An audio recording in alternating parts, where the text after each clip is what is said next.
భర్త చనిపోయారు. ఆడపడుచులకు అన్నలా ఆదుకుంటా అని రిపబ్లికన్ పార్టీ ఆఫ్ ఇండియా రాష్ట్ర ముస్లిం మైనార్టీ అధ్యక్షులు అమీన్ భాయ్ తెలిపారు. ఇటీవల అనారోగ్యం వలన భర్త చనిపోవడంతో కుటుంబ పోషణ కష్టం కావడంతో అప్పులు తీర్చడానికి ఎటువంటి ఆధారం లేక పిల్లల్ని కూడా పోషించలేక తల్లిదండ్రులు లేని ఓ అభాగ్యురాలిని ఆదుకున్నట్లు ఆయన చెప్పారు. ఒక వ్యాధితో బాధపడుతున్న ఆ మహిళ దీనగాథ తెలుసుకున్న ప్రముఖ పారిశ్రామికవేత్త, national human rights council state joint secretary మరియు రిపబ్లికన్ పార్టీ ఆఫ్ ఇండియా రాష్ట్ర ముస్లిం మైనార్టీ అధ్యక్షుడు అమీన్ భాయ్ ఆమెకు 25,000 రూపాయలు చెక్ ద్వారా అందించారు.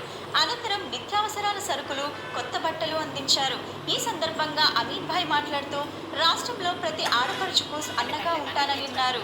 ఆడపిల్లలు పుట్టిన నుంచే చనిపోయే వరకు అనేక రూపాల్లో కష్టపడుతున్నారని అన్నారు. తల్లి, చెల్లి, అక్క, భార్య ఇలా అనేక రూపాల్లో ప్రతి మగాడి జీవితంలో సహాయ సహకారాలు అందిస్తూ మగాళ్ళ అభివృద్ధికి తోడ్పాటు అందిస్తున్నారన్నారు. ఆనాటి నుండి నేటి వరకు స్త్రీ లేని జీవితం ఊహించడమే కష్టమని చెప్పారు.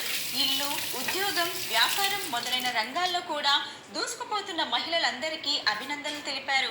మరియు వారికి మహిళా దినోత్సవ శుభాకాంక్షలు చెప్పారు. ప్రతి ఒక్కరూ మానవతా హృదయంతో కష్టంలో ఉన్న వారిని ఆదుకోవాలని విజ్ఞప్తి చేశారు.